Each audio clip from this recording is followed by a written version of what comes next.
Hello guys, good morning. Ito ngayon, may ginagawa akong, alam niyo naman siguro ito, kung ano ito, buto ito ng avocado. Yan. Tapos ito, ginawa ko parang, alam niyo na, kung ano naman ito. Ito yun, buto ng avocado siya, coconut oil yan, ang isinama ko.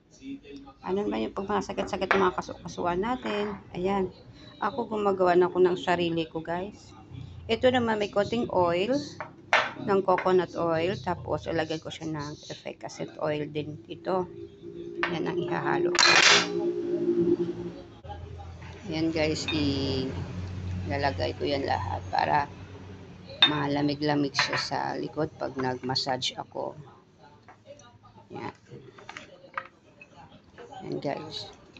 Ano lang yan. Okay na yan. Ma-penetrate na rin yan yung ano ng avocado. Okay guys. Try nyo rin gumawa. Alam ko yung iba gumagawa na ito. Para sa akin, effective naman siya. Okay guys, thank you for watching guys.